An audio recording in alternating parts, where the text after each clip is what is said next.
Muri iyi video tugiye kurebera hamwe amakosa arenga 5 akunze gukorwa n'abantu turariza amagi tubizi cyangwa se tutabizi, ari naho tuyirengagiza ngo ntacyo twaye, ariko ugasanga adushyize mu bihombo bikomeye tutigeze dutekereza ko byabaho. Wowe rero wifuza kuba watangira korora, nawe usanzwe uri umworozi cyane, bamwe bajya batubaza ati niyihe mpamvu ituma turariza amagi akavuka imishwi idafite imbaraga, akavuka n'indi mishwi ifite ubumuga, cyangwa se amagi menshi yagera igihe cyo kuvuka tugasanga imishwi yarapfiriyemo, kandi umuriro utarigeze ugira ikibazo, cyangwa se abafite inkoko ugasanga ngo bari bafite amasake ahagije ku buryo batumva neza ati ese icyo gihombo tugiterwa n'iki, kiva hehe? Muri iyi video rero ngaba ngiye kubabwira amakosa arenga 5 akunze gukorwa n'abantu turariza amagi cyangwa se turariza ku nkoko, ugasanga ibyo bintu dukora nk'amakosa tutabizi bikadushyira mu gihombo tutateganyaga cyangwa se tutari tuzi ko gihari. Muri iki kiganiro rero akaba ari ibyo bintu tukaba tugiye kubirebera hamwe. Reka nguhe ikaze rero wowe ubashije kugera kuri uyu muyoboro ari ubwa mbere ndibarwe gukora subscribe. Reka ndangire mbabwira rero ngo happy new year, umwaka mushya wa 2026 kuri mwe baborozi, kuri mwe musanzwe mukurikira ibiganiro dushyira kuri channel. Tukaba tubifurije ishya n'ihirwe mu mwaka utaha kandi uzabera umwaka w'umugisha. Twe rero ngaba ku soko y'ubworozi, reka tubabwire ngo tubifurije umwaka mushya muhire, kandi umwaka urimo imishinga myinshi, kandi iyo mishinga yose izababere y'uburumbuke. Reka rero tudatinze tuhite turebera hamwe ano makosa akunze gukorwa ku bantu barariza cyangwa se b'abantu baturagisha inkoko cyangwa se imishwi bakoresheje imashini cyangwa se ukoresheje inkoko. Tukaba tugiye kurebera hamwe rero ibi bintu bigera kuri 5 amakosa akunze guhurirwaho n'aborozi benshi batandukanye mu guhitamo amagi ndetse no kuyashyira ku nkoko. Aya makosa nsa naho nagize nkaho ari 5, ashobora kuba yarenga, ariko 5 y'ingenzi niyo dukunze guhuriraho abenshi, tugasanga twayakoze kandi tutazi ngo biterwa n'iki, tukisanga twahuye n'ibihombo. Muri aya makosa rero harimo ikosa rya mbere, nuko reka nyanyuremo twihuta ubundi ndaza nyarambura mu nyuma. Ikosa rya mbere ni uko ufata amagi y'uburarize ku nkoko, y'ubuhereze ku nkoko cyangwa se mu mashini, ugafata igi ukaryoza. Iryo ni ikosa rya mbere. Ikosa rya kabiri, noneho uburyo ki wabitse amagi mbere yuko ugera igihe cyo kujya kuyarariza, iryo naryo habonekamo ikosa. Harimo abantu benshi tuyabika nabi tutazi ko ari bibi. Ikosa rya gatatu rero ni bwa buryo bwo gukora kandoring cyangwa se kucekinga ko igi ryawe rishondeshejwe mu gihe inkoko irimo kurirarira cyangwa se imashini irimo kurirarira. Naho hari uburyo tubikoramo nk'amakosa tukicira imishwi kandi yarimo mugi iri mizima. Icya gatatu, igihe amagi aba amaze mbere yuko uyashyira kuri ya nkoko cyangwa se uyashyira muri ya mashini ngo yararire, naho usanga tubikoramo amakosa. Icya kane, turaza kureba temperature y'ahantu uba wabitse amagi mbere yuko uyahereza inkoko yawe. Icya gatanu, turaza kureba noneho ubwoko bw'igi, uko warisuzuma ukoresheje amaso mbere yuko urishyira mu mashini, uko igi rigaragara. Turaza kureberamo duhite tumenya igi rizima cyangwa se igi ryaduteza ibibazo kurishyira ku nkoko cyangwa se mu mashini. N'igi ubwaryo, imiterere yaryo uko rigaragara, bishobora guhita bikwereka ko ukuye kurirariza cyangwa se nturirarire, cyangwa se nanone ukareba ingano yaryo ubwayo igahita ikubwira ati irigi ntago wemerewe kurirariza. Ibyo akaba ari byo tugiye kureba muri no video ifite iminota itari myinshi. Nkuko nabibabwiye, muri kumwe nanjye Fabien hano ku isoko y'ubworozi, nkaba ngiye kubafasha gusobanukirwa neza ubwoko bw'igi ukwiye gushyira mu mashini cyangwa se ukwiye kuba warariza kugira ngo riguhereze umusaruro. Ese iryo gi rigomba kuba ryujuje ibiki? Ni ibihe bintu ugomba kwirinda mbere yuko ushyira iryo gi ryawe mu mashini, ukareba ko iryo gi ribyujuje, ubundi ukabona ukarirariza.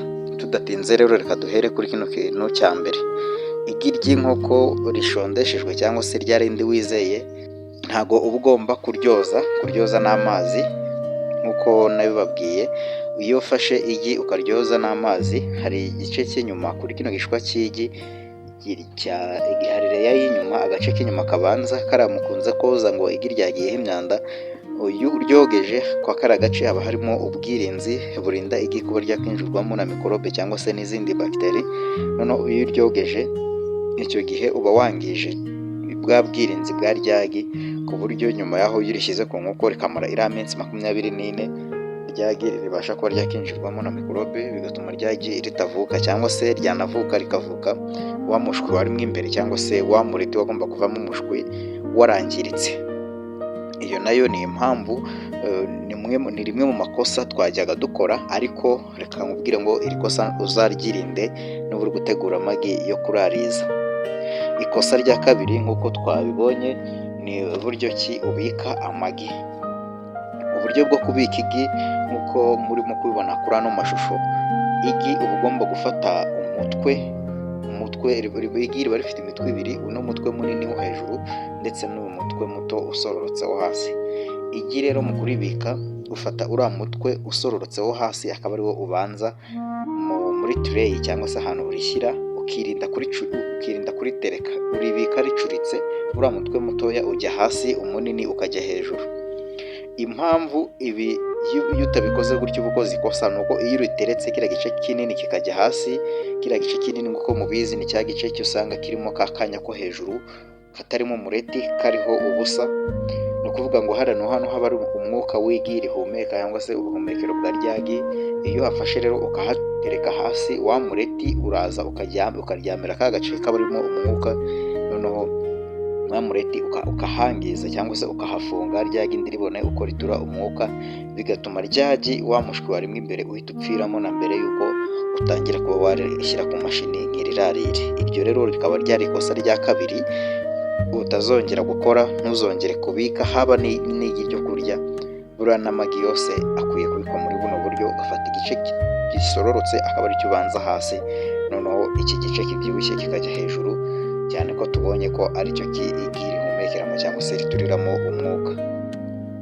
Iryo akaba ari ikosa rya kabiri. Aya akaba ari amakosa akunze gukorwa n'aborozi benshi kandi bagakora bayahuriraho. Ikosa rya gatatu rero ni ukumenya igihe igi rigomba kumara mbere y'uko urishyira ku mashini cyangwa se ku nkoko ngo irirarire. Igi mbere y'uko urirariza ugomba kurariza igi ritarengeje iminsi 7 kuri 10. Iyo igi ryawe rirenze iminsi 10, icyo gihe ntabwo uba wemerewe kurirariza. Iminsi 10 ni ukuvuga iki? Ni ukuvuga ngo inkoko itera igi ku munsi wa mbere, ukaribika muri buno buryo twamaze kuvuga haruguru. Wamara kuribika ukaribika ahantu hadakonje kandi hatanashyushye. Ni ukuvuga ngo uba ugomba kubika igi ahantu hari temperature itari hejuru ya 18, iri hagati ya 12 na 18 itarenze. Iyo igiye hejuru, igi wa mureti ngo twabivuzeho, wa mushwi ushobora kuba wapfiramo na mbere y'uko utangira kurariza. Noneho igi rero icyo ugomba kuribika, ugomba gufata ryagi inkoko yateye ku munsi wa mbere ukaribika ahantu hari temperature ingana utyo, cyangwa se ikigero cy'ubushyuhe kiri hagati ya 12 na 18, ukaribika iminsi hagati y'iminsi y'umunsi umwe n'iminsi 7, ukabona ukarirariza. Iyo rirengeje ku munsi wa 7 rikagera ku munsi wa 10, icyo gihe riba rimaze kujya muri risk zone. Ufite ubundi buryo iryo gi ntabwo wakabaye urirariza, ariko iyo rirengeje ku munsi wa 10 ntabwo iryo gi riba ryemerewe kurarizwa, ahubwo iryo gi aba ari iryo kuribwa, ntabwo riba ryemerewe gutekwa kurarizwa. Ni ukuvuga ngo iri gi iyo urifashe ukarirariza, amahirwe menshi ari hejuru ya 50% nuko nta mushwi uba uzavamo, cyangwa se ukavamo ariko ukazagera igihe cyo kuvuka warapfiriye mu gi. Iri rero akaba ari ikosa rya gatatu dukunze gukora, gushyira amagi ku mashini cyangwa ku nkoko ikayararira kandi yararengeje iminsi 10 avutse. Icyo gihe iryo naryo ni ikosa rikunze gutuma abantu benshi twisanga mu bihombo twarirarije tutazi ko rimaze icyo gihe kingana gutyo. Ahangaha kugira ngo iki kibazo rero uzakikemurire wowe ubwawe, bizagusaba kuba wifitiye inkoko itera amagi wiraririza bidasabye kujya kuyagura, kuko ufite kujya kuyagura ndabakubwire ko amaze icyo gihe kinini, cyangwa se yaba azi ko utari buyatware umaze kumenya ko amaze icyo gihe, akakubeshya ko itamaze icyo gihe. Icyo usabwa rero ni uko utangira kurariza ariko wifitiye n'inkoko ukajya uyishondeshereza. Iryo ryari ikosa rya gatatu. Ikosa rya kane rikunze gukorwa n'aborozi. Ikosa rya kane ni uburyo bwo noneho kumenya ngo iryagi rirashonze cyangwa se ntabwo rishonze riri ku nkoko, aribwo buryo twise ngo ni kandoringi.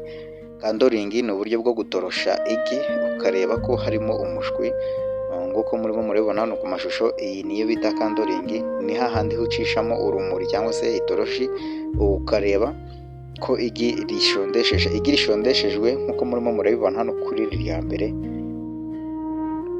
ririho hano ndi gushyira akamenyetso, niryo rishondeshejwe, naho igi ririmo kukwereka umuhondo ubereye aho utarimo n'umutsi n'umwe cyangwa se akantu kijimye, iryo gi aba ari ihuri uba usabwa kurikuramo hakiri kare.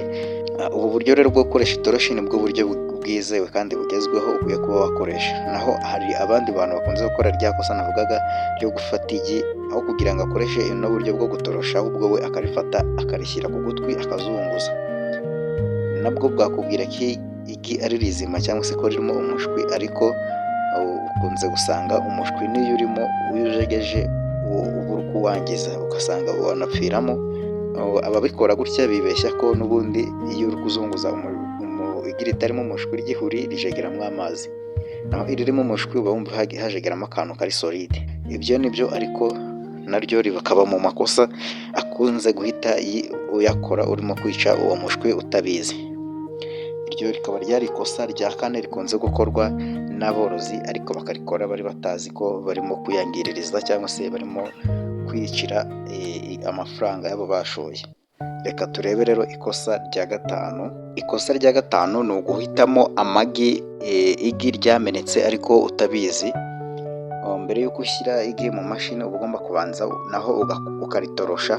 Urumuri iyo ucishijemo urumuri ukagenda uhindura igi, nibwo umenya ko igi ryamenye cyangwa se ritamenetse.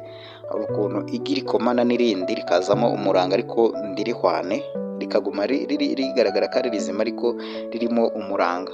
Iryo gi rero naryo ryamenetse muri ubwo buryo. Iyo urishyize mu mashini nyuma y'iminsi itarenze 14 riba ryatangiye kunukamo imbere, kuko ribasha kujya ryinjiramo umwuka wo hanze. Uwo mwuka kandi urimo amakemiko atandukanye, bigatuma ya makemiko yivanga n'umureti, bigahita bikoramo ikintu twakwita nk'aho ari uburozi, ryagi rigatangira kubora. Ni ukuvuga ngo mbere y'uko ushyiramo igi mu mashini uba ugomba gucekinga ko iryo gi ritamenetse. Ibyo nabyo ukabikora ukoresheje kandoringi cyangwa se gutorosha, ukamenya iyo igi ari rizima cyangwa se rifite ikibazo.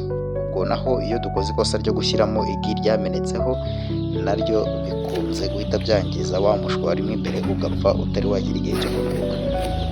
Iryo rikaba ryari ikosa rya gatanu. Reka turebe ikosa rya gatandatu, naryo rikunze gukorwa n'aborozi ariko batazi ko ni amakosa barimo barakora. Ikosa rya gatandatu rero ku bantu bakoresha imashini barariza amagi, nabo bakunze gukora ikosa ryo gufungura imashini kenshi, kandi iryo naryo ni ikosa. Ubundi iyo ufite iyi imashini ziri mu byiciro bigera ngaho ari bitatu. Hari automatique iriya ushyiramo amagi ikagenda nayihindurira, hakaza iriya ya manual. Iriya iyo ujya uhindura amagi ku munsi ni nk'inshuro ebyiri, mu gitondo cyangwa se ku mugoroba. Izo nshuro ebyiri nizo ugomba gufunguraho imashini. Noneho hakaza n'indi iri semi automatique, ariyo ukoresha intoki ariko ukabikora mu buryo bwihuse kurusha manual incubator. Noneho iyo ufungura imashini kenshi nabyo bihita byangiza stability y'amagi muri iriya mashini yawe, bigatuma y'amagi abasha kwangirika. Ni ukuvuga iyo ufungura imashini kenshi, muzarebe n'imashini nyinshi, haba zino ziri artificial cyangwa se zirazakorewe mu ruganda, urebe n'izi mashini bikorera bakoresheje ibikoresho bisanzwe bitandukanye. Akenshi nujya kureba ziriya mashini uzasanga hari akantu bashyize ku ruhande k'ikirahuri ko kureba mu mashini uko bimeze. Hari akantu bagashyiraho, bari bakoze ubwirinzi bwo kugira ngo utazajya ufungura imashini kenshi, ahubwo ujye urebera hamwe hariya bidasabye kuyifungura. Iyo urimo kuyifungura kenshi rero, hari imbinduka uri kugenda ushyira mu magi bishobora gutuma ya magi atavuka neza. Iryo naryo rikaba ryari mu kosa mwajyaga mukora, rigatuma ya mishwi yawe ipfira mu ugi, bitewe nuko hajyamo ubushyuhe n'ubukonje bihindagurika kandi bitari ku kigero gipimwe cyangwa se kigenywe. Ni ukuvuga ngo iryo naryo ryari ikosa ryakorwaga n'aborozi, kandi ugasanga aborozi benshi bayahuriraho. Aya rero akaba yari amwe mu makosa dukunze gukora turimo guhitamo amagi turi burarize mu mashini cyangwa se ku nkoko, cyane ko ubworozi bugezweho ubu ngubu dusigaye dukoresha amamashini arizo zino incubator. Ni ukuvuga ngo ano makosa nuyirinda ukakurikiza inama tugenda tubahereza, ukongeraho na za zindi zawe wakuye ku ahantu hatandukanye, haba ku bitabo, haba kuri social media, ahantu hose ugenda ukura amakuru yose ugomba kugenda uyakurikiza nk'uko tugenda tuyaguhereza. Ubundi ubworozi iyo ubukoze ugendeye kuri kriteriya zabwo nta kabuza buguha umusaruro, kandi wa musaruro uboneye kandi unafatika. Reka rero ngushimire wowe wabashije gukurikira iki kiganiro kuva gitangiye kugera hano ku musozo, mubwira ngo komeza ugire ibihe byiza, nanabifuriza umwaka mushya muhire mu byo mukora byose. Umwaka mushya 2026 uza ubabera umwaka w'umugisha kuri mwe borozi tumaranye amezi angahe dutangiye gukoresha ino YouTube channel.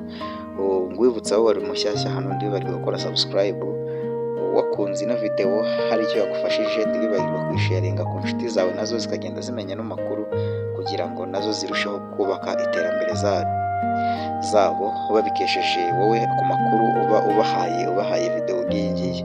Hari ikibazo wagize, hari igitekerezo ufite, cyangwa se hari icyo wifuza ko twaza gukoreraho ubutaha, waca muri comment ukatwandikira ukatubwira, cyangwa se uramutse ushaka kutujoininga kuri group yacu ya WhatsApp, naho link ikaba iri muri description y'ino video, uraza kuhaca ubundi ukandeho dusange kuri group yacu ya WhatsApp y'aborozi dukunze gufashirizaho abandi borozi bafite ibibazo bigiye bitandukanye. Reka mabwire ngo mukomeze mugire ibihe byiza, umwaka ubabere uw'umugisha. Bye bye.